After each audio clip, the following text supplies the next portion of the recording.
confusão. Ciro Gomes, me diga uma coisa, esse óleo na costa nordestina, o governo federal tem ficado de braço cruzado, ele poderia fazer mais, como é que você se posiciona? Evidentemente que é um dos crimes, e o Bolsonaro, por todo lado, ele é um cara vingativo e odioso.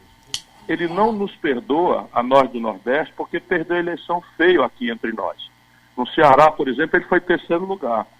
E ele é vingativo, é paranoico, se sente um cara perseguido e evidentemente só isso explica essa canalice. Só para você lhe diga, como eu conheço muito o governo, eu sabia que existia um plano já escrito, porque o Brasil, a costa brasileira, como o Brasil é um dos maiores exportadores mundiais de petróleo e está virando um dos maiores importadores de derivado de petróleo, na nossa costa passa muito petróleo, indo e vindo.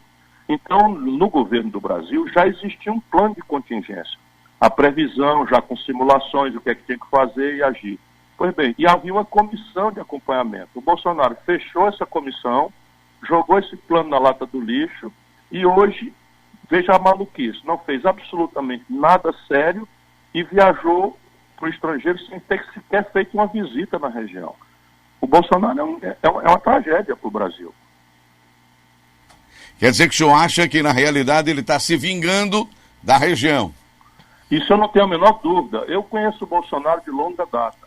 Ele é paranoico, ele se sente perseguido e ele tem ódio ao nordestino desde sempre. A gente sabe, quando a gente desce lá para o Sudeste, quando as pessoas querem falar da gente de forma depreciativa, chama a gente de baiano, chama a gente de Paraíba e tal. E é exatamente assim que ele se dirige quando ele pensa no Nordeste. Quando se fala dessa questão desse desastre ambiental, ainda ontem a gente via o vice-presidente da República dizendo que nem a NASA descobre de onde danado vem esse óleo. Qual é a leitura que o senhor faz? O senhor acredita em quê? Isso é ecoterrorismo? É navio pirata? Foi um navio pirata? É um vazamento? Foi proposital? Que diabo foi isso, hein? Olha, proposital não foi porque isso é uma riqueza.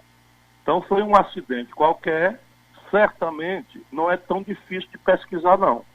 Você tem o registro por satélite de todos os navios que passam na costa brasileira dia a dia, hora a hora, de noite, de manhã e de madrugada.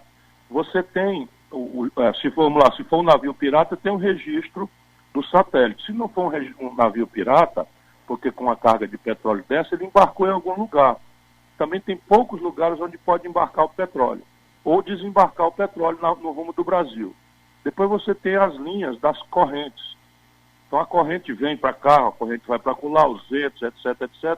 Tudo isso, se tivesse um mínimo de dedicação, por exemplo, a Polícia Federal Brasileira descobre isso ligeiro demais.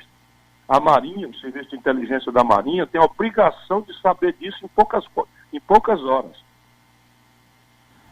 E a gente vai ficar esperando que resolva logo isso, que você não imagina, deve estar acompanhado à distância, evidentemente, esse estrago todo que está sendo feito aqui pelo litoral, com municípios tendo meu irmão, eu moro muito aqui, prejuízo. Eu moro aqui, eu moro em Fortaleza. Estou lhe falando agora de Fortaleza. Você imagina a quantidade de gente que cancelou visita aqui, porque não é só a porcaria que já aconteceu, é a versão que está tudo pesteado. Então o prejuízo, o emprego do nosso povo, garçom, taxista, artesão, restaurante e tal, é um desastre completo.